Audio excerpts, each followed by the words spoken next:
여러분, 우리 지난 시간 인류의 출현, 그리고 이제 구석기, 신석기, 청동기, 철기까지 배웠죠. 자, 오늘은 그 청동기 시대에 이제 국가가, 우리나라 최초의 국가가 등장하는데 바로 고조선이죠. 고조선을 배우기 전에 일단 연도 보는 방법, 세기, 그 1세기, 2세기, 뭐 12세기 이런 단어들이 이제 계속 나올 거예요. 그래서 세기를 어떻게 읽는지 그걸 좀 배울 거고, 또 하나는 이제 우리나라는 이제 60간지라고 해가지고 외국과 조금 다른 걸 쓰죠. 쉽게 얘기하면 임진년, 올해가 이제 경자년인가요? 경자년 이런 걸 어떻게 읽는지 배우고, 그리고 이제 고조선을 이제 수업 들어가도록 하겠습니다. 자, 먼저 세기입니다. 세기는요, 뭐 1세기, 2세기, 3세기 이런 얘기 들어봤잖아요. 지금 올해는 우리가 살고 있는 2020년은 21세기라고 합니다. 21세기, 2020년이 있고, 그리고 이제 작년에는 2019년이었겠죠. 그 전년도는 18년이고, 쭉 가면 1년이 등장하겠죠. 1년. 근데 1년, 고작 인류의 역사가 딱 2020년밖에 되지 않는다? 너무 짧잖아요. 사실 그 이전에도 있습니다. 이전에도 쫙 연도가 있는데, 너무 많기 때문에 이거를 이제 어떤 뭔가의 사건으로 이렇게 기준을 나누게 되거든요. 그래서 우리가 지금 쓰고 있는 2020년이라고 하는 것은 AD 2020년 이렇게 얘기를 해요. 근데 AD는 이제 생략하는 거죠. 이 1년을 기준으로 해서 사실 0은 없는 거예요. 그리고 이제 이거 마이너스 1 개념은 아닌데, 여하튼 이 전 시대는 우리가 BC라고 합니다. BC. 그러면 이 기준을 나누는 게 뭐냐면요.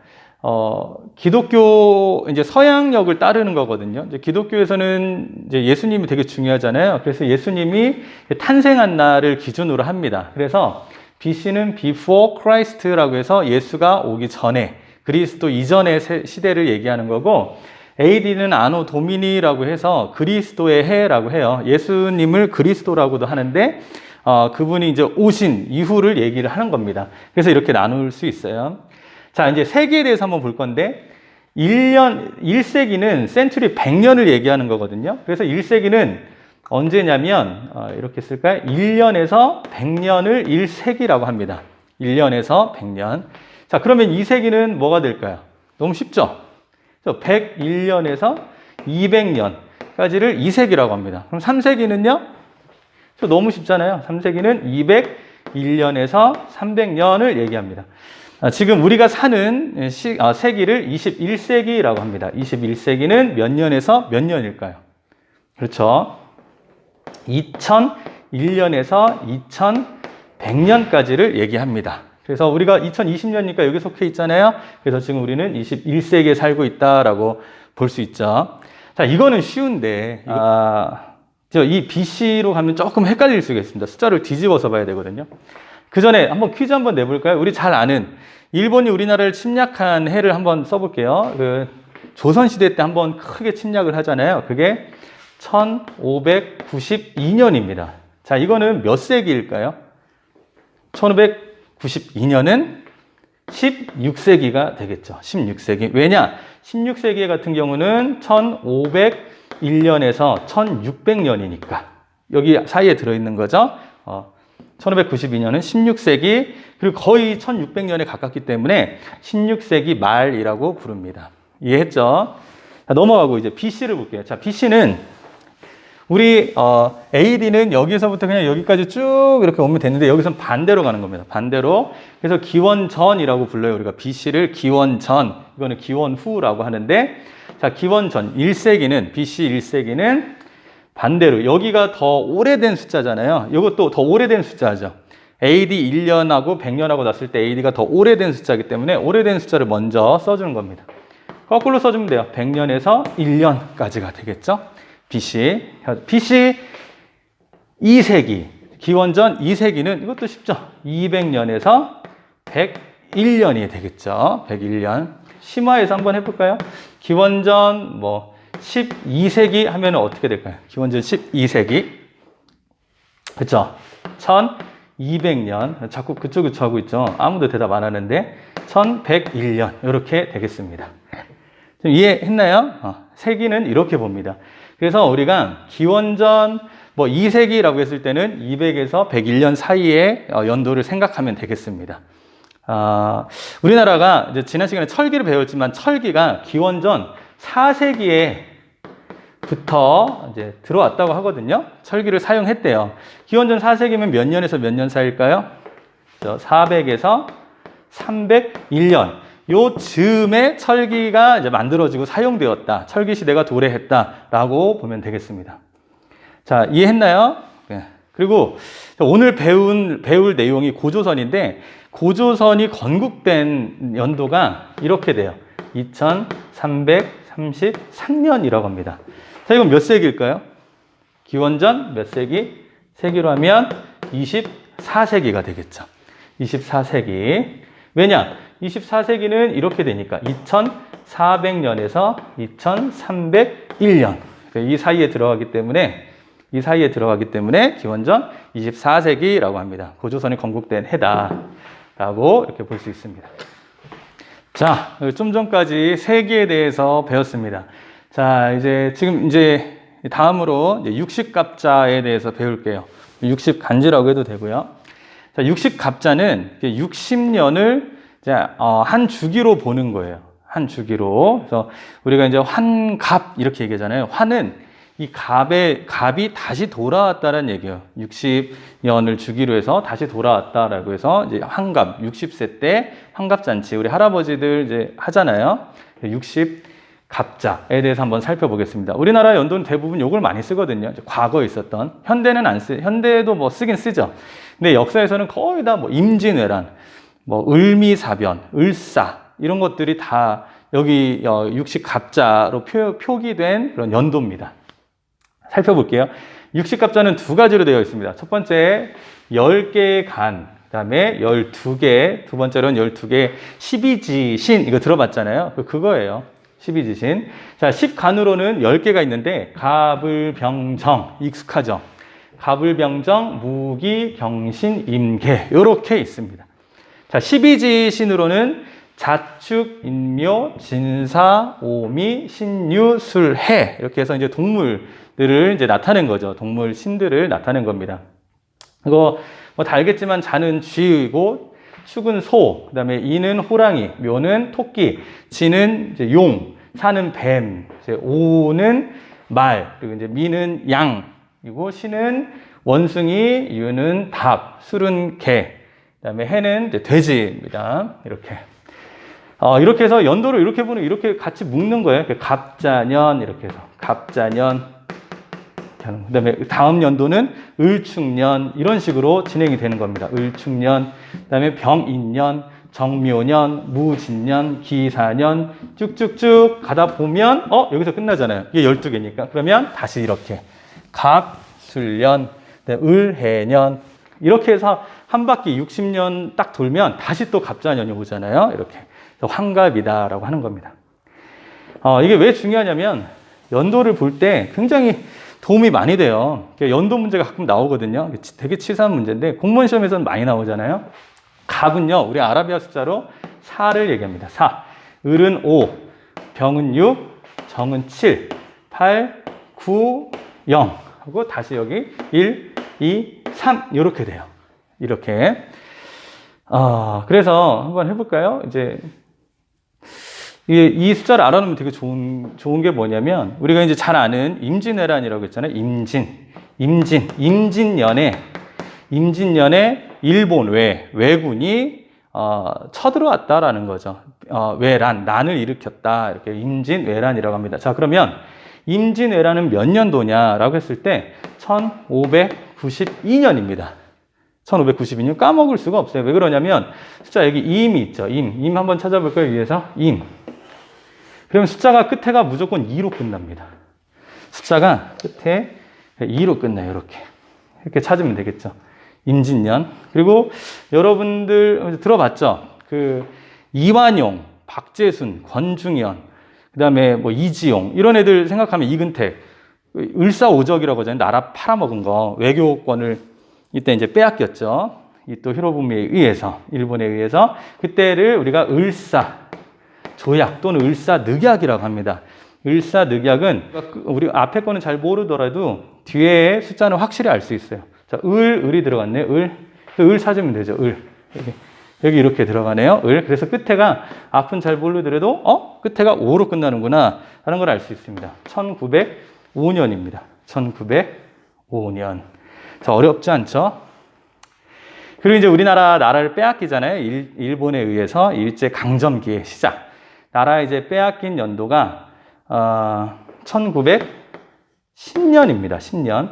그럼 뒤에 건 잘 모르더라도 우리가 뒤에 있는 숫자를 통해서 유추할 수 있는 것. 앞에 뭐로 시작해야 될까요? 찾아보세요. 경이네요. 경. 여기 경이 들어가죠. 그래서 경술련이라고 합니다. 요때는 이제 나라를 빼앗겼어요. 경술 국치. 나라에 되게 치욕스러운 날. 경술 국치. 뭐 어렵지 않죠? 뭐 하나 더 해볼까요? 뭐 들어본 거 있을까요? 그 영화 혹시 남한산성 봤나요? 남한산성이 그 병자호란 이야기거든요. 병자호란. 우리가 앞에 건 잘 몰라요. 근데 병이 들어갔으니까 끝에 연도는 알 수 있겠죠. 끝에 연도는 6년이죠. 1636년. 이렇게 있죠. 어디지 병? 여기 이렇게 있다. 병. 자, 우리가 이제 세기 살펴봤고 육식갑자를 살펴봤죠. 자, 이제 본격적으로 들어갈 오늘의 주제는 고조선입니다. 고조선. 이거 교과서는 35페이지입니다. 35페이지. 그러면 단군과 고조선 파트가 나와요. 그래서 어디까지 볼 거냐면 37페이지까지 보도록 할 겁니다. 교과서 펴고 역사 노트 잘 펴서 여기 판서 내용 역사 노트에 잘 기록해서 첨부 사진 찍은 다음에 위두랑에 이제 첨부 파일로 올려주면 되겠습니다. 자, 본격적으로 들어가 볼게요. 자, 고조선은 여러분들 뭐 이야기 다 알고 있잖아요. 환인의 아들 환웅이, 서자 환웅이 인간 세계를 보고 내려오고 싶어서 막 이제 뭐 근심하고 있을 때 우리 아빠 이제 신이죠. 하느님이라고 볼 수 있는데 그 환인이 내려가서 인간 세계를 이롭게 해라라고 해서 이제 환웅이 내려오잖아요. 내려올 때 뭐 풍백, 운사, 우사, 천부인 이런 것들 이제 가지고 오거든요. 그리고 이제 3,000명의 무리를 이끌고 내려왔다고 합니다. 내려온 곳이 이제 태백산 이제 신단수인데 내려와서 신시를 이제 세웠다라고 하는데 그 위치가 이제 학자들마다 얘기는 좀 다른데 거의 정설로 받아들여지고 있는 곳은 이제 백두산입니다. 그 전에 뭐 이련인가 같은 경우는 이제 묘향산 이제 다 북한에 있는 곳이죠.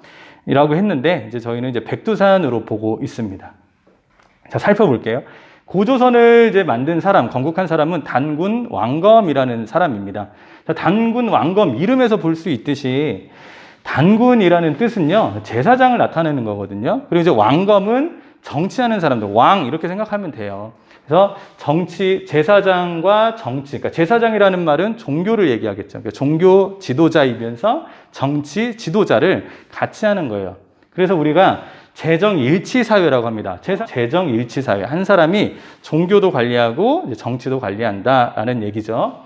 자, 여기 단군이라는 게 제사장인데, 이게 이제 시베리아에서 온 말이래요. 그때는 약간 무당과 같은 그런 주술을 행하는 사람을 얘기합니다. 그래서 시베리아에 탱그리라는 말이 있는데, 이 탱그리가 이제 무당을 나타내는 말이래요. 근데 그 시베리아에서 이제 우리나라 만주 지역에서 이제 고조선까지 올 때 말이 이제 변형된 거죠. 단군은 탱그리 빨리 하면 탱그리 단군 이렇게 말이 되거든요. 그래서 단군은 제사장을 얘기한다는 거. 이제 왕검은 정치, 재정일치 사회임을 이제 알 수 있습니다. 자, 이제 고조선을 세운 연도는 기원전 2333년이다라고 해서 중국 역사책에 이제 나와 있는 거래요. 이제 요임금. 그래서 요임금이 즉위안에부터 이제 50년이 지났어요. 그때를 이제 환산해 보니까 연도가 이렇게 되더라. 기원전 2333년. 우리 한번 해볼까요? 이거는 기원전 몇 세기라고 볼 수 있을까요? 기원전 24세기죠. 24세기는 2400년에서 2301년 포함되어 있죠. 자, 넘어가고. 자, 단군신화. 우리가 이제, 단군신화 내용은 아까 잠깐 얘기했는데, 이제 환웅이 이제 내려와서 도시를 세웠어요. 이제 신시를 이제 세우고, 그때 이제 곰하고 호랑이가 오잖아요. 인간 되고 싶다고. 왔을 때 마늘과 쑥을 주면서, 이제 동굴인가 빛을 보지 말고, 빛을 보지 않는 상태에서 100일 동안 그것만 먹어라. 어떻게 먹을 수 있겠어요? 사실, 우리도 마늘하고 쑥 주면 진짜, 마늘이 사실은 산삼보다 더 영양가가 좋다고 합니다. 산삼이 너무 희소해가지고 이제 가치가 더 높은 것뿐이지 사실 영양가로는 마늘이 굉장히 좋다고 합니다. 많이 드세요. 자, 이 마늘하고 쑥하고 100일 동안 먹어라라고 했는데 호랑이는 중간에 좀 먹다가 힘들어서 나갔어요. 당연하죠. 힘드니까. 근데 곰은 이제 그걸 한 21일 정도 이제 먹었는데 먹다 보니까 사람으로 변신했죠. 사람으로. 이제 그게 웅녀라고 합니다. 여자로 이제 변신을 했죠. 그 이제 웅녀가 이제 좀 욕심이 생긴 거죠. 이제 사람이 됐는데 아이를 갖고 싶은 거예요. 그래서 아이도 주세요. 막 이렇게 얘기했더니 환웅이 와서 결혼을 해줍니다. 그래서 그 사이에서 태어난 아이가 당군 왕검입니다. 이 신화를 통해서 알 수 있는 것은 그 단군 왕검의 아버지, father 또는 이제 할아버지, 그러니까 뭐예요? 그 직업이라고 해야 되나? 그 존재가 어떤 존재죠? 신이잖아요, 신. 하늘에서 내려왔잖아요. 하늘의 손자다. 그래서 천손사상이에요. 하늘의 손자. 선민사상. 나는 하늘한테 선택받았다. 그래서 니네들보다 되게 먼저 된 나라다. 선택받았다. 그래서 선민사상이 있음을 알 수 있습니다. 단군 신화 내용을 통해서 살펴볼 수 있는 내용이죠. 또 하나. 곰을 섬겼고 호랑이를 섬겼잖아요. 실제로 이게 얘네들이 사람이 된 게 아니겠죠. 곰을 섬겼던 부족, 호랑이를 섬겼던 부족, 뭐 사슴을 섬겼던 부족, 이런 부족들이죠. 그걸 통해서 알 수 있는 것은 이 시대에 토테미즘이 있었구나를 알 수 있죠. 호랑이, 곰 부족. 이 중에서 곰 부족하고 이제 다른 유이민 집단이겠죠. 다른 데서 이주해 온 집단일 텐데 얘네가 힘이 좀 셌나 보죠. 이렇게 둘이 연합을 해서 만든 게 이제 고조선이다라는 거. 고조선이라는 이름은 사실 원래 이름은 조선입니다. 조선 하면 우리가 떠오르는 이시조선 있잖아요. 이성계가 건국하고 우리가 잘 아는 세종대왕이 있는 그런 이제 조선하고 구분하려고도 했지만 사실은요. 이 조선하고 구분되는 게 이 단군 왕검이 쭉 통치를 하다가 이제 연나라 사람 위만이 쳐들어와요. 이제 조금 이따 배울 거예요. 그래서 위만이 통치했던 나라를 위만 조선이라고 합니다. 그 조선하고 구분하기 위해서 고조선이라고 이제 얘기를 하는 거예요. 실제 나라 명칭은 조선이다. 시험 볼 땐 고조선이라고 써야 되겠죠? 자, 이 단군 신화를 통해서 또 알 수 있는 거. 이 환웅이 내려올 때, 뭐 3,000명의 무리와 함께, 그리고 이제 풍백, 운사, 우사들을 데려왔거든요. 풍백은 바람이에요, 바람. 운사는 이제 구름을 얘기하고, 우사는 비를 얘기하겠죠. 바람과 비. 이걸 통해서 알 수 있는 것은, 농경사회였구나. 농사 지으려면 물이 굉장히 중요하기 때문에, 그렇죠. 그래서 이 신화를 통해서 알 수 있는 것은, 선민사상이 있고, 토테미즘이 있고, 농사를 짓는 사회였구나. 청동기 사회였구나. 라는 것을 알 수 있습니다. 그리고 고조선은요, 청동기 국가예요. 청동기 시대에 등장했던 초기 국가입니다. 청동기. 물론 이제 청동기에서 머물지 않고 중간에 이제 철기 시대까지 가긴 가요. 가는데, 철기 시대는 고작 한 80년 정도밖에 안 됩니다. 이제 단군 조선, 이제 고조선이 위만 조선으로 바뀌면서 한 위만과 위만의 손자 우거왕까지 통치를 하는데 그 80년 정도밖에 안 돼요. 80년도 채 안 되거든요. 그때만 철기를 사용하고 막 몇천 년간은 이제 청동기 국가였다라는 것. 자, 이 고조선에 보면 8가지 법이 있습니다. 8가지 법. 지금 남아있는 거는, 전해지고 있는 거는 법이 3가지 조항만 이제 전해지고 있다고 합니다. 나머지 이제 5가지는 모르는데, 이제 학자들이 유추하기로는 이제 가부장적인 사회의 모습, 이제 여성들을 좀 차별하는 그런 법이 있었던 것 같다라고 이제 추측을 하는 겁니다.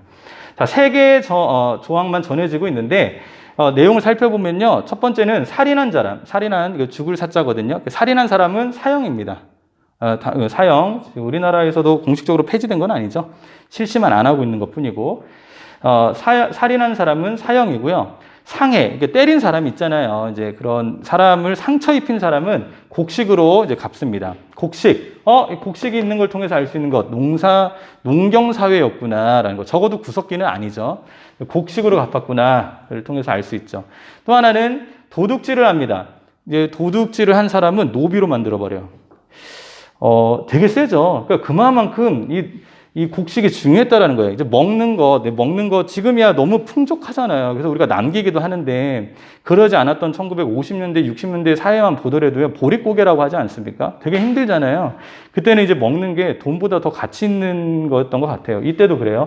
도둑질한 사람은 노비로 만들어버려요. 노비에서 풀려나려면 50만 전이라는 지금도 상상할 수 없는 돈을 갚아야 되는데 도둑질을 왜 했겠어요? 돈이 없으니까, 먹을 게 없으니까 도둑질을 한 거잖아요. 그 사람이 어떻게 50만 전을 내고 노비에서 풀려날 수 있겠습니까? 못하는 거죠. 되게 끔찍하죠. 때린 사람보다 도둑질한 게 더 크대요. 저는 이게 더 큰 것 같은데. 폭력이. 자, 넘어가겠습니다. 이 8조법은 이제 뭐 여러 가지 설이 있는데, 우리 이제 고조선이 있고, 고조선이 있고요.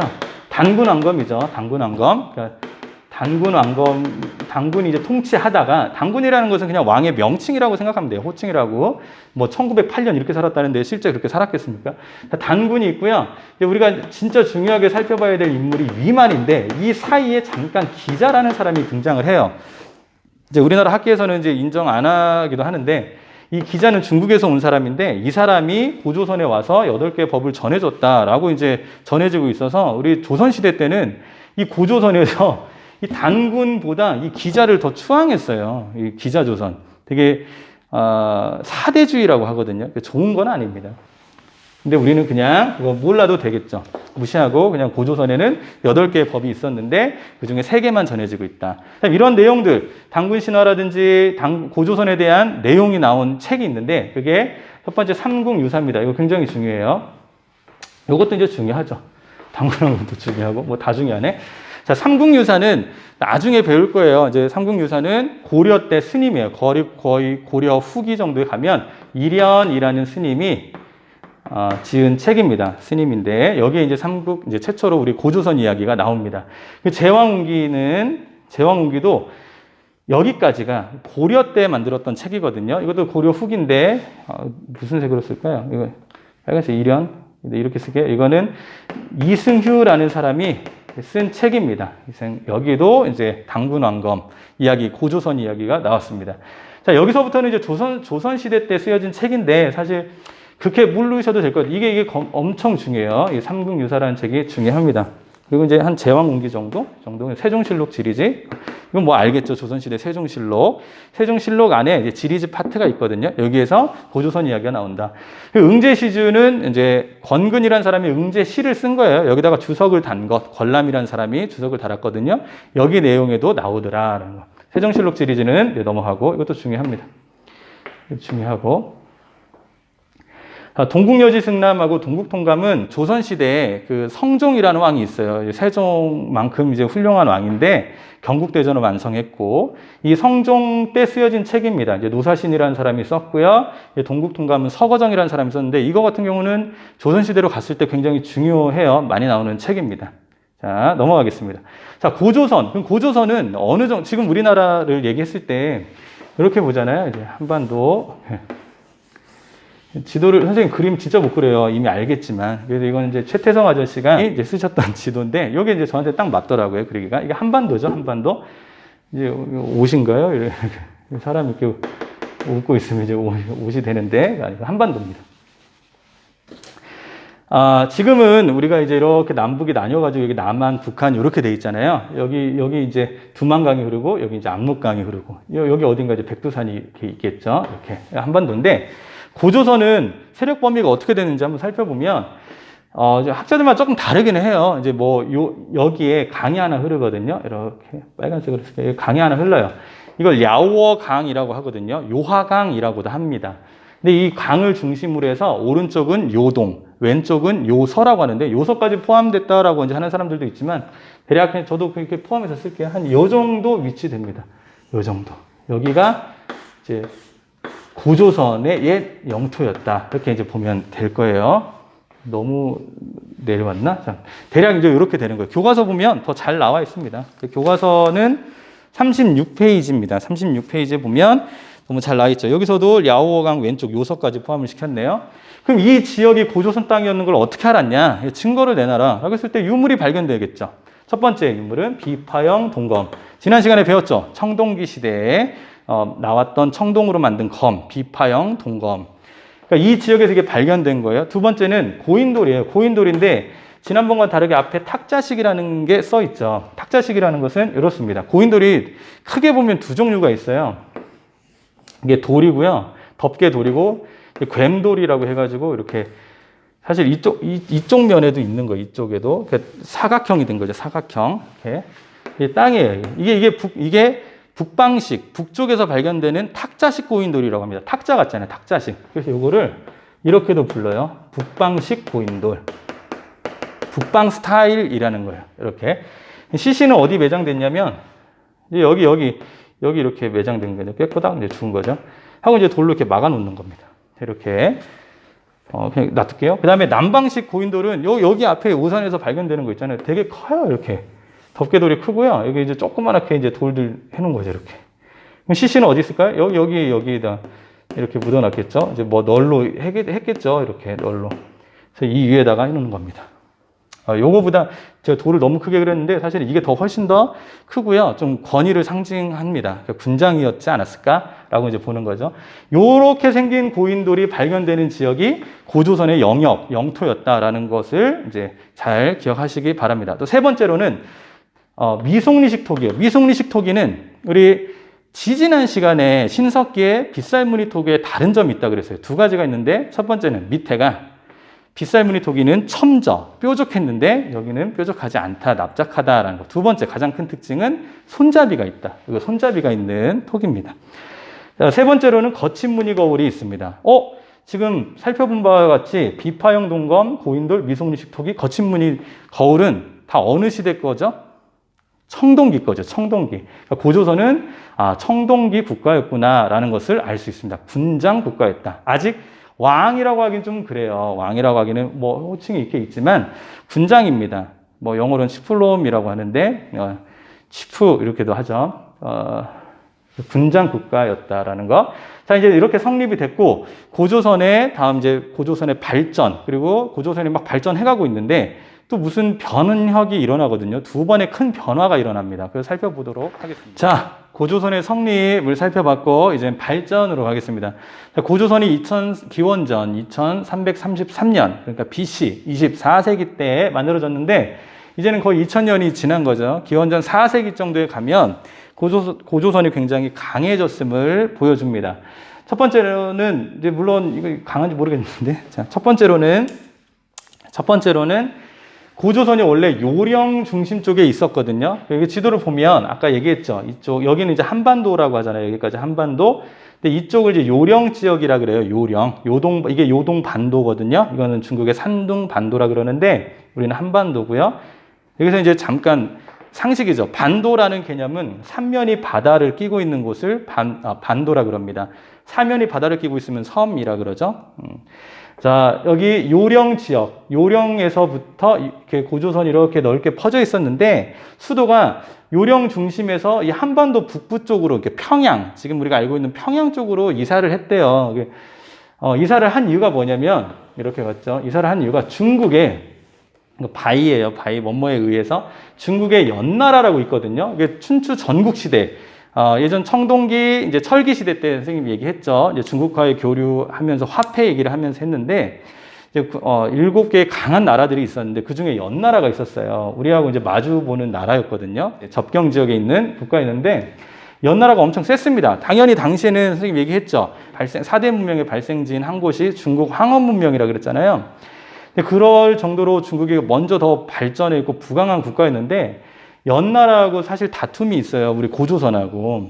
그러니까 물론 지긴 했지만 다툴 정도로 굉장히 고조선도 강했다라는 것을 알 수 있는 사실이거든요. 무슨 일이 있었냐면 이 연나라가 자기 연나라 왕이 나 왕이야 라고 해서 칭왕, 자기를 왕이라고 칭하거든요. 그걸 보고 우리 고조선도요.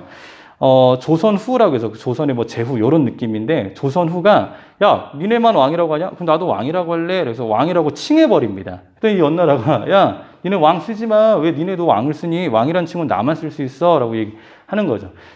고조선 때 왕이 화가 난 거죠. 그래서 이 녀석 때려야 되겠는데 뭐 이런 지금 막 갈등이 좀 있는 상태였어요. 그때 이제 연나라가 이제 장수 진계를 파견해가지고 고조선을 때려버립니다. 때려가지고 이 요령 지역에서 이 한반도 북부로 어쩔 수 없이 쫓겨나게 됩니다. 결국 지긴 했지만 우리나라가 그만큼 강했다.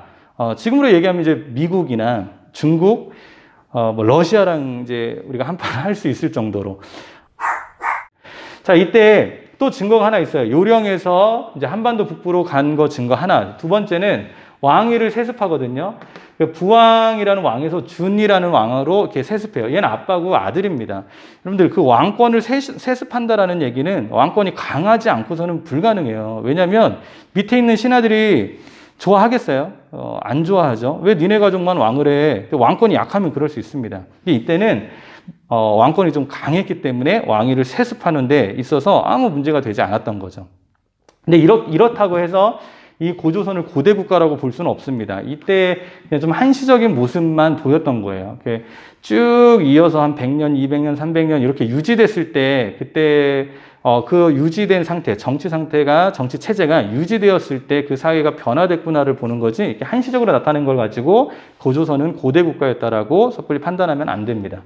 자, 세 번째로는 관직을 설치했어요. 관직으로는 그러니까 왕 밑에 상, 대부, 장군이라는 관직들이 있어요. 그러니까 이 위에는 누가 있는 거예요? 왕이 있는 거죠. 그만큼 왕이 강해졌다. 당시에는 왕권이 강해야 국가가 강한 겁니다. 지금은 왕이라고 했을 때 사실 왕이 우리죠. 대통령이 아니잖아요. 대통령 혼자의 권한이 강해지면 그럼 민주주의가 아니잖아요. 그 국가의 이제 권한은 이제 우리한테 있잖아요. 국가의 힘은 국민한테서 나오는 거거든요. 근데 당시에는 고대 국가에는 왕권이 강할수록 좋은 국가였어요. 왜 그러냐? 볼게요. 자, 왕은요, 왕권이 강하면 누가 살기 좋냐면 백성들이 살기 좋아요. 백성들이. 왜? 왕한테 필요한 건 세금이거든요. 그러려면 백성들이 잘 살아야 세금을 낼 거 아니에요. 그래서 왕권이 강합니다. 반대로 왕권하고 항상 싸우는 애들이 귀족이에요. 귀족은요, 이 백성들이 잘 사는 거에 관심이 없어요. 자기 배만 채우면 됩니다. 자기 재산을 늘리면 돼요. 이 백성을 자기 재산으로 만들려면 얘를 뭐로 만들면 되면 노비로 만들면 돼요. 노비. 그래서 얘가 이렇게 데리고 있는 거죠. 자, 노비가 많다는 얘기는 국가 힘이 약해진 겁니다. 왜냐하면 얘네는 세금을 안 냅니다. 농민들은 내거든요. 자, 많은 농민들이 노비가 됐어요. 세금을 안 내요. 그러면 국가 힘이 약해요? 강해요? 약해지겠죠. 돈이 없으니까. 반대로 귀족들은 강해지는 겁니다. 이해했나요? 고대 국가, 과거에는 그래서 왕권이 강할수록 뭐 얘가 착하건 나쁘건을 떠나서 왕은요, 백성들이 잘 살기를 원해요. 그래야 세금을 거둘 수 있으니까. 근데 귀족들은 그 관심이 없다라는 거. 이렇게 좀 짚고 넘어가면 될 것 같아요. 자, 넘어가서 관직을 설치했다라는 거. 상, 대부, 장군. 이제 정확한 건 모릅니다. 대략 이제 국무총리급으로 이제 생각하면 되고요. 이거는 이제 국방부 장관급으로 생각하면 되는데 그것도 이제 추측입니다. 추측. 자, 넘어가요. 자, 이 3세기라고 했을 때는 기원 전 BC라고 하죠. 300년에서 201년입니다. 얼마 차이 안 나죠. 그러니까 이 3세기 말에 이제 준왕이 있는데 요때 누가 오냐면 위만이라는 사람이 와요. 위만. 자, 위만은요, 우리나라 사람이라고 하죠. 이라고 하는데 이 사람이 사실 연나라 사람이에요. 연나라. 무슨 일이 있었냐면 이 춘추 전국 시대가 전국이라고만 쓸게요. 전국 시대를 통일한 나라가 진나라라고 지난 시간에 얘기했죠. 진시황이에요. 근데 이 나라가 한 20몇 년밖에 못 가고 21년인가 하고 망해요. 망하고 나서 다시 한나라로 바뀝니다. 이렇게 진나라에서 한나라로 교체하는 시기, 진한 교체기라고 하거든요. 요 시기 때 여기에 이제 연나라라고 물론 이제 중국이 통일을 했지만 이제 자기 지역은 통치하고 있었고 영향력이 있었거든요. 그 전국 시대에 있었던 7개의 나라가 그 중에 연나라의 노관이라는 왕이요. 이거 너무 짜증나는데 해가지고 중국이 한나라로 바뀌는 것을 인정하지 않고 도망가 버립니다. 저기 위쪽에 흉노라고 있는데 그쪽 부족으로 도망가 버려요. 그래서 그 밑에 있던 위만이 이거 뭐 왕이 도망가 버렸으니까 자기가 어떻게 살아남겠어요? 그래서 이제 옆에 있던 강한 나라에 이제 고조선으로 온 거죠. 근데 고조선 왕은 준왕이었습니다. 근데 준왕이 또 착해가지고 이만이 왔을 때 야, 너 왔구나 해서 이 서북 쪽 경계를 막게끔 해줘요. 땅도 주고 하는 거죠. 이렇게 보면 이제 중국인 같은데, 그래도 잘 모르겠습니다. 중국인 같은데, 이 사람이 아니다, 원래 우리나라 사람이다 라고 얘기하는 학자들이 많고 그게 정설입니다. 이유는 이 사람이 올 때, 우리나라만 입는 흰 옷을 입었대요. 흰 옷은 우리 이제 한민족들만 즐겨 입는 옷이거든요. 중국 역사서에서 나와 있는 내용입니다. 흰 옷을 입었고요. 또는 머리를 상투를 틀어서 왔대요.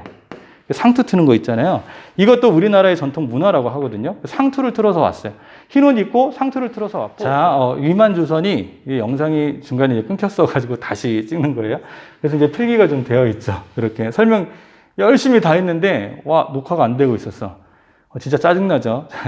다시 넘어갈게요. 자, 위만은 위만이 우리나라 사람이었다는 증거가 흰 옷을 입고 왔고요. 그다음 머리 상투를 틀었대요. 그다음에 나라 이름을 안 바꿨대요. 국호를 안 바꿨어요. 그냥 조선이라는 이름을 계속 썼습니다. 그다음에 네 번째로는 토착민들, 그러니까 원래 있었던 그 조선 사람들을 관리들로 등용했다라는 얘기거든요. 뭐 중용이라고 했는데 등용 같은 말이에요. 토착민은 어려운 말이 아니고 여러분들이 오산에서 태어났어요. 태어나서 지금까지 살고 있어요. 그럼 오산 토착민이라고 부르는 거예요. 그래서 이 네 가지를 통해서 위만은 우리나라 사람이었다라고 이제 얘기를 하는 거죠. 근데 왜 갑자기 중국 연나라에서 왔냐? 우리도 이제 유학 갈 수 있잖아요. 더 좋은 나라로. 갔다가 거기 나라가 힘들어지고 망하니까 다시 돌아온. 뭐, 요렇게 보더라고요, 학자들이. 넘어가겠습니다. 자, 위만이 올 때 그냥 오지 않았겠죠. 이제 철을 가지고 왔습니다. 철. 이제 중국이 당시에는 먼저 더 발전됐던 국가입니다. 그래서 철기를 이제 수용했다.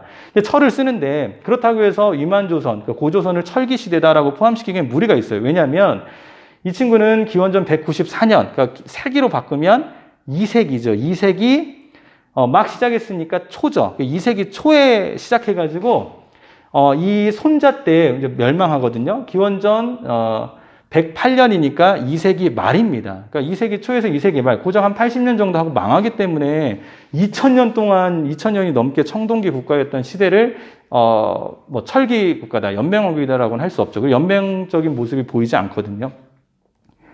자, 그래서 위만조선은 이제 철을 수용했다. 아무튼 이렇게 이해하면 될 것 같아요. 나라가 좀 강해졌다. 더 강해진 거죠. 나라가 힘이 세진 거죠.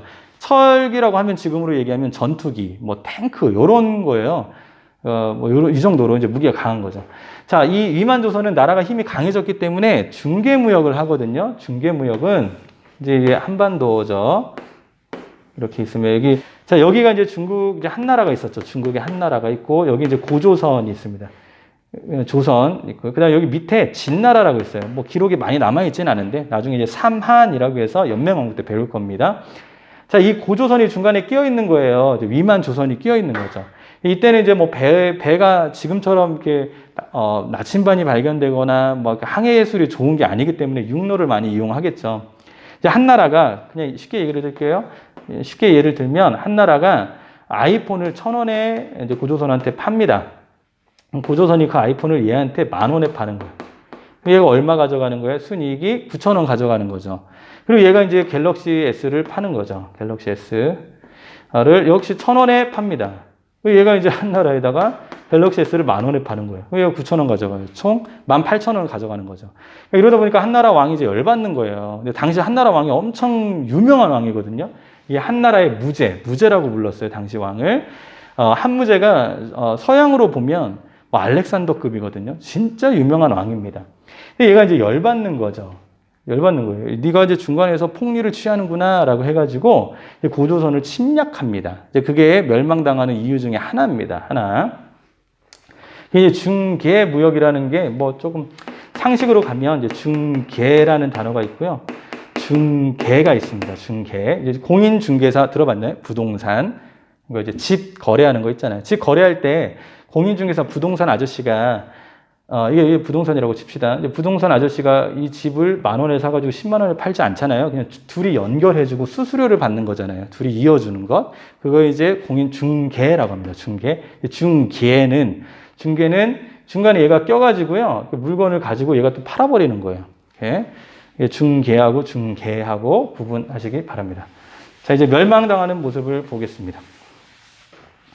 자, 기원전 190 BC 194년에 위만조선이 만들어졌다가 108년에 망하는데 연도가 뭐 연도 외우라고는 웬만하면 안 하지만 근데 많은 뭐 강사들도 연도는 외우지 말아라고 하는데 중요한 연도들은 외워놓는 게 좋습니다. 역사 공부라는 것은 암기가 중요합니다. 이해도 되게 중요한데 암기가 돼야 이해를 할 수 있고요. 또 이해가 되면 암기를 할 수 있습니다.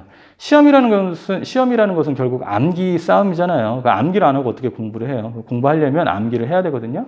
기원전 194년 하고 뭐 108년 정도는 조금 알아놓으면 좋을 것 같아요. 그리고 여기 지웠지만 고조선의 성립에서 이제 고조선이 성립된 연도 기원전 233년 이 정도는 조금 잡고 가면 좋을 것 같아요. 자, 멸망하는 모습을 보겠습니다. 자, 한나라 무제하고 이제 고조선하고 다투는데 첫 번째 이유는 말씀드렸어요. 중개무역 때문에 그랬다. 중개무역은 어디 있을까요? 하나고 그래서 이제 중개무역을 한 거잖아요. 두 번째 이유도 있어요. 뭐 여러 가지 이유들이 있겠지만 그 중에 이제 하나가 이제 고조선 한반도고요. 여기 이제 중국이고 여기 이제 고조선이잖아요. 이 중국하고 사이가 안 좋았던 나라가 있는데 그게 이 위에 있었던 흉노입니다. 흉노. 기마민족이거든요. 흉노하고 사이가 굉장히 안 좋았어요. 춘추 전국 시대부터 진나라, 한나라 때까지 안 좋았습니다. 이 친구들이 싸움을 진짜 잘하거든요. 왜 그러냐면 스텝 기후, 초원 지역에 살기 때문에 말을 엄청 잘 타요.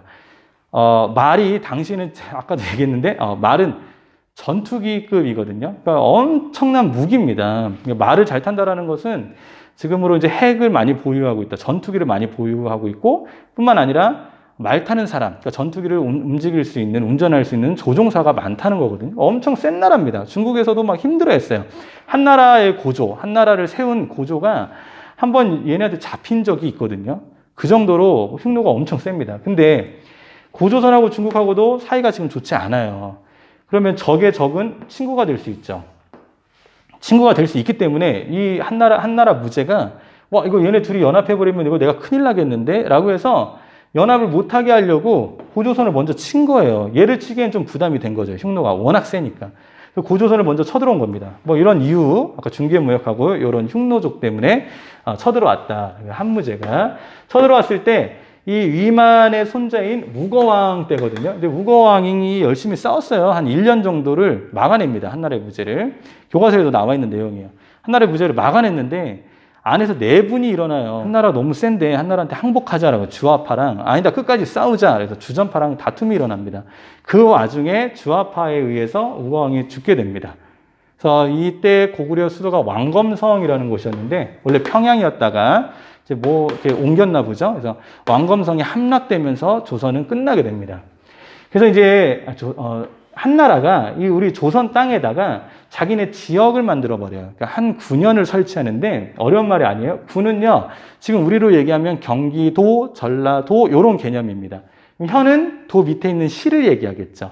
그래서 경기도 오산시 할 때 군, 현 이렇게 얘기해요. 군이 더 큰 개념이기 때문에 현은 내려놓고 군으로만 볼게요.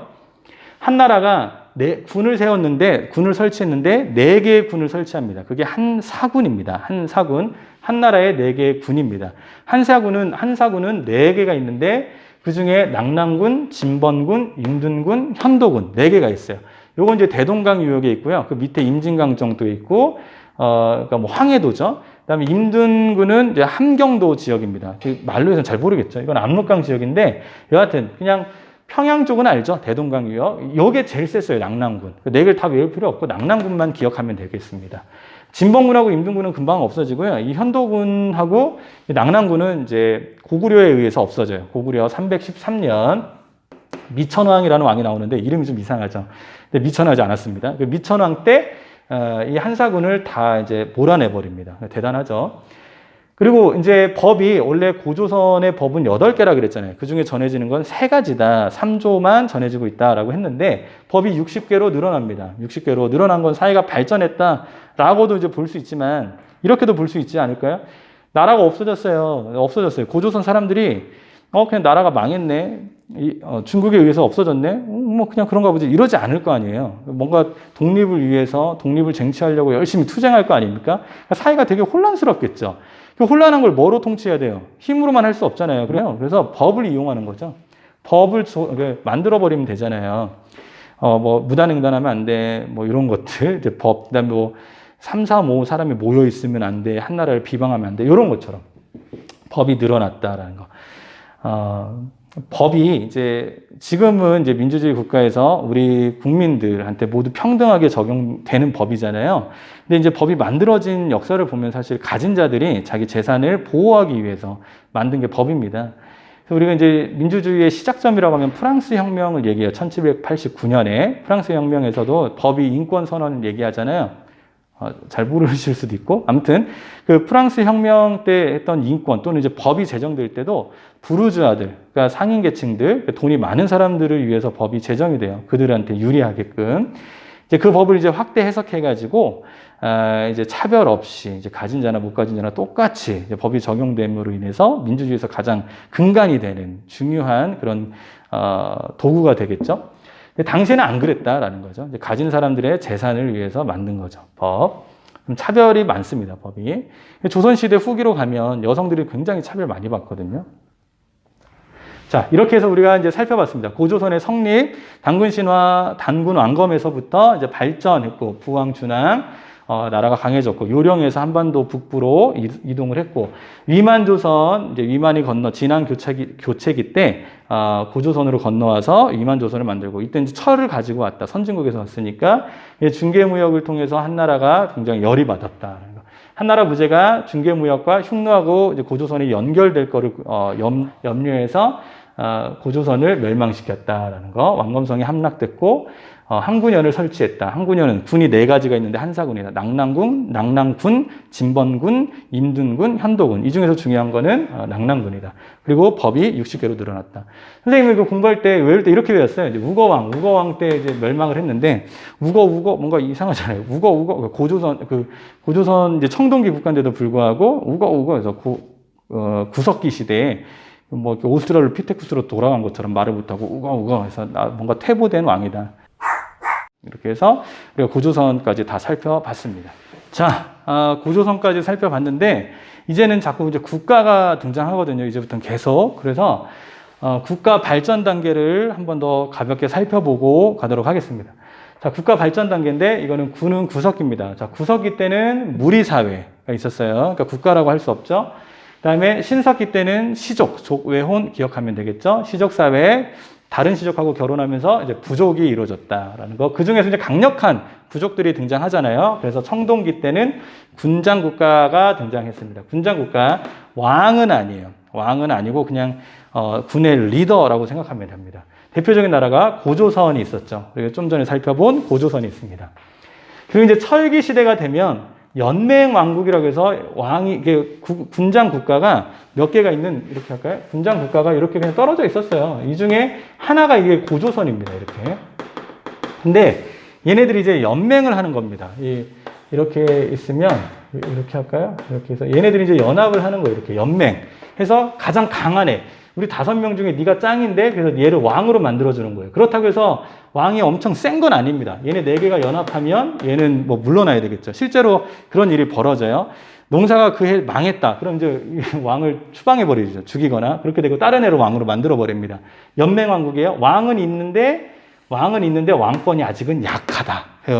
그 연맹왕국 시대, 철기 시대입니다. 지금까지 꼭 철기 시대예요. 지금까지 쭉 철기 시대입니다. 연맹왕국 다음에 이제 고대 국가가 등장하는데, 고대 국가는 왕권이 엄청나게 강해집니다. 그게 무슨 얘기냐면, 왕이 있고요. 예전에 연합을 했잖아요. 얘네들이 이제 신하로 들어오는 거예요. 얘네 밑으로 이제 이렇게 굳이 그리자면 이런 식으로 신하를 이렇게 밑으로 쫙 내려버리는 거죠. 관등이 나오고 관직이 나옵니다. 자, 군장국가의 국가는 고조선이 있었고요. 그 다음에 연맹왕국 때는 나라들이 되게 많은데, 이 중에서 부여, 고구려, 옥저, 동해, 사만 중에서 연맹왕국식의 연맹국가라고 할 수 있는 거, 왕국이라고 할 수 있는 거는 부여하고 고구려밖에 없습니다. 나머지 옥저동의 사만은 사실 군장국가 단계예요. 이쪽에 있었던 단계인데, 시대가 연맹왕국 시기잖아요. 얘네가 힘이 워낙 세니까. 그러니까 연맹왕국 시기에 존재했던 그런 군장국가입니다. 그러니까 다시 얘기하면 철기 시대인데 청동기를 사용했잖아요. 그런 개념이에요. 연맹왕국 시대로 포함하는 거지, 얘네들은 사실 군장국가에 들어갑니다. 이 사만은 이제 마한, 진한, 변한 3개를 연합해서 삼한이라고 하거든요. 이 중에서 이제 살아남는 국가가 이제 부여 같은 경우는 이제 없어져요. 부여 같은 경우는 고구려에 의해서 이제 망합니다. 물론 이제 선비족이라고 해서 흉노라고 이제 배웠었잖아요. 그쪽에서 계속 등장하는 유목민족이 있거든요. 그중에 선비족이나 이제 고구려에 의해서 망합니다. 고구려는 더 발전해서 고대 국가로 됩니다. 그래서 고구려 KBS라고 했죠. 고구려 백제 신라. 이 마한이라는 데는 전라도 충청도를 아우르는 지역인데 경기도까지. 얘는 이 중에서 이제 마한에서 성장하는 게 백제예요. 백제국이라는 조그만한 국가가 있어요. 마한에는 54개의 소국들이 있는데 그 중에 백제국이 나라를 이제 고대 국가로 발전하게 됩니다. 진한은 12개의 소국이 있는데 그 중에 이제 이 진한이 발전해서 신라가 됩니다. 신라.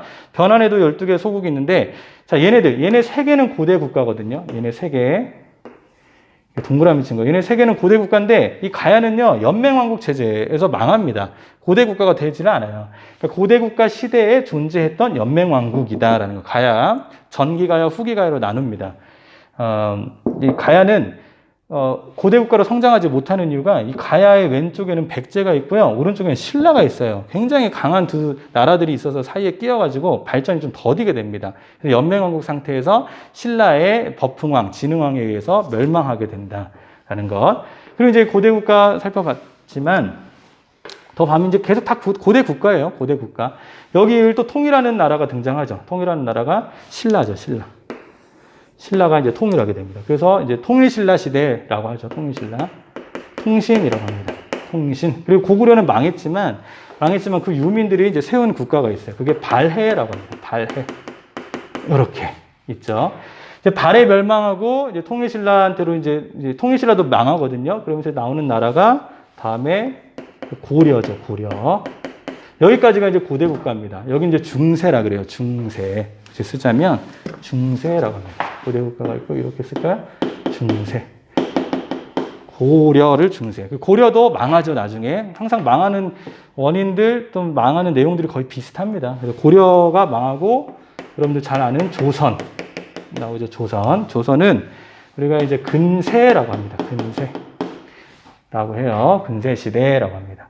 조선하고 이제 조선도 망하죠. 세도 정치에 의해서 망하고 나서 이제 여러분들 아는 이제 일제 강점기가 시작되고 독립이 1945년에 8월 15일 날 독립이 되고 나서 이승만 대통령으로 시작해서 뭐 많이 나오잖아요. 장면이 잠깐 했다가 그다음에 박정희 나오고 엄청 오래 해먹죠. 18년인가 박정희 대통령이 하고 그다음에 이제 전두환, 그다음에 노태우, 그다음에 김영삼, 김대중, 노무현, 그다음 박근혜, 이명박, 박근혜, 지금 문재인까지 다 배우는 겁니다.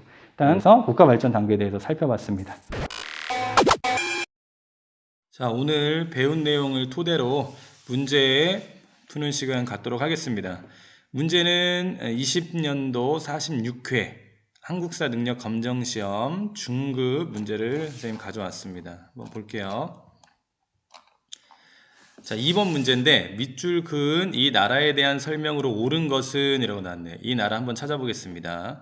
2016년 카자흐스탄 정부는 자국 내 여러 민족의 화합을 도모하고자 다양한 기념주화를 만들었습니다. 이것은 그 중에서 고려인을 위해 발행된 것입니다. 이렇게 나왔네요. 여기 키워드가 나왔죠. 키워드. 여기 일단 단군이라는 키워드가 나왔습니다. 단군. 그렇습니다. 기념주화에는 이 나라의 건국 이야기에 등장하는 단군, 또 곰, 호랑이 등이 새겨져 있습니다. 이거 이제 고조선을 얘기하는 거겠죠? 이제 고조선. 한번 찾아보면 되겠습니다. 자, 1번. 영고라는 제천 행사를 열었다. 이건 우리가 아직 안 배웠는데 다음 시간에 배울 내용입니다. 이제 부여에 대한 내용이고요. 졸본에서 국내성으로 도읍을 옮겼다. 이것도 아직 안 배웠습니다. 고구려에 관련된 내용입니다. 전국을 5경 15부 62주. 이것도 아직 안 배웠죠? 발해에 관련된 내용인데 넘어가겠습니다. 4번 범금 8조를 만들어 사회 질서를 유지하였다. 8조, 고조선에는 법이 8개가 있었다 그랬죠. 그래서 8조. 하지만 전해지는 것은 3개다 라고 해서 살인한 사람은 사형이고, 그 다음에 물건을 훔친 사람은 노비가 됐고, 그 다음에 상해를 입힌 사람은 곡식으로 갚아야 됐다. 이렇게 해서 3개만 전해지고 있는 8조법. 답은 4번이 되겠죠. 5번 화백회의에서 국가의 중대사를 결정하였다. 이것도 아직 안 배웠어요. 또는 이제 신라의 내용입니다. 그다음에 다음 문제로 넘어가도록 하겠습니다. 다음 문제는 19년도에 있었던 44회 한국사 능력 검정시험 고급입니다. 고급. 선생님하고 살펴볼게요. 이건 조금 어려울 수도 있을 것 같은데 밑줄 그은 이 나라에 대한 설명으로 옳은 것은 누선 장군 양복이 병사 7,000명을 거느리고 먼저 왕검성이라는 키워드가 나왔네요. 왕검성에 이르렀다. 이 나라에 우거왕이라는 키워드도 나왔습니다. 왕검성 우거왕 하면 이제 고조선이 멸망하는 걸 얘기하고 있죠. 한나라 무제가 쳐들어와 가지고 1년간 열심히 항거를 했지만 결국에는 한나라한테 패배했다. 그리고 이제 한사군을 고구려에 이제 세우게 됐다. 이 내용까지 잘 숙지하고 있어야 됩니다. 우거왕이 성을 지키고 있다가 양복의 군사가 적음을 알고 곧 성을 나와 공격하자 양복의 군사가 패배하여 흩어져 달아났다. 한편 좌장군 순체는 패수서군을 공격하였지만 이를 깨뜨리고 나아가지 못하였다. 한무제, 여기도 키워드가 나왔네요. 한무제는 두 장군이 이롭지 못하다 생각하고 이에 위산으로 하여금 군사의 위엄을 갖추고 가서 우거왕을 회유하도록 하였다. 이것도 역시 이제 고조선 이야기고요. 좀 더 심화로 들어가면 위만조선이라고 할 수 있죠. 보겠습니다. 1번 정삼, 이것도 아직 안 배웠습니다. 또 넘어가겠습니다. 일단 백제 얘기인데 2번 10월의 동맹, 이것도 아직 안 배웠습니다. 다음 시간 연맹왕국 때 배울 겁니다. 3번 음락 간의 경계를 중시하는 책화, 이것도 연맹왕국 시기에 배울 내용이고 4번도 연맹왕국 시기에 배울 내용입니다. 그럼 우리가 익숙한 답이 몇 번이 있을까요? 5번이 되겠죠. 사회 질서를 유지하는 범금 8조, 아까 위에서도 나왔는데 범금 8조. 이렇게 이제 기출 문제가 중요한 게, 이건 이제 한국사 능력 검정 시험이긴 하지만 나왔던 주제들이 계속 나와요, 반복해서. 그러니까 문제를 풀 때 일반 문제집, 사설 문제집을 푸는 것도 뭐 나쁘진 않은데 제일 중요한 건 기출 문제가 제일 중요하다.